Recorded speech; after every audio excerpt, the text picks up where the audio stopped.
Hello, I'm Dr. Jacqui von Cziffra-Bergs, and I'm the Director of the Solution-Focused Institute of South Africa. Today, I've got Dr. Adam Froerer on the line from Chicago.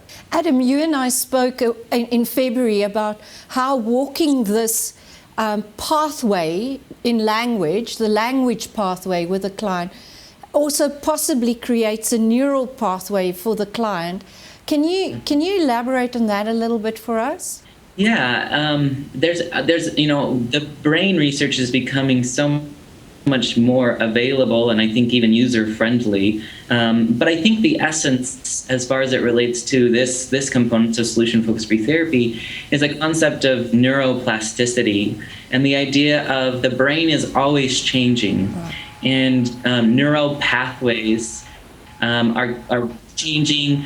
New connections are being made as we experience new things, as we talk about something in a way that we've never talked about it before, and that different parts of the brain control or are responsible for different arenas. And so you have things like the parietal lobe of the brain that manages touch or the sensation of touch, the temporal lobe that controls sound, auditory sensations. You have the occipital lobe that controls vision and those kinds of things, the amygdala that really kind of regulates emotion. And so as again, if we go back to that preferred future, as we as clinicians ask our clients about their preferred future and say, you know, what would you notice? What would you see? What would be different as far as vision? Or what would so-and-so say to you? And so what would you hear?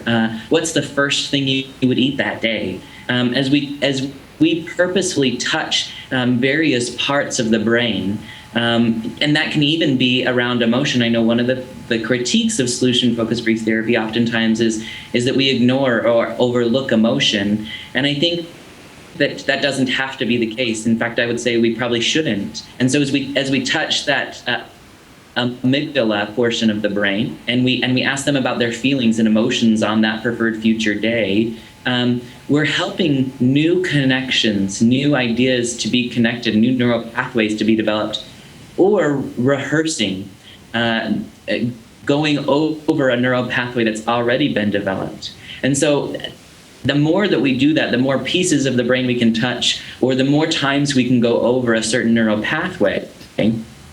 As the client leaves and they're no longer with us in the room, if any one of those pieces, a sound or a feeling or an emotion or a taste, is experienced, that becomes a sign that the preferred future or pieces of the preferred future are already happening. And so the more details we can get and the more parts of the brain we can touch with our questioning, the more likely it is for that neural pathway to be elicited, to be lighted up. And as one piece is touched or remembered, then the great thing about neuroplasticity is that the rest of the brain or the rest of the pieces, the neural pathway, can also be activated. And again, it's as if the client is experiencing that preferred future again in that moment. Join me on my Facebook page, Solution Focused Institute of South Africa, or you can join us on Twitter at SFI Future Focus.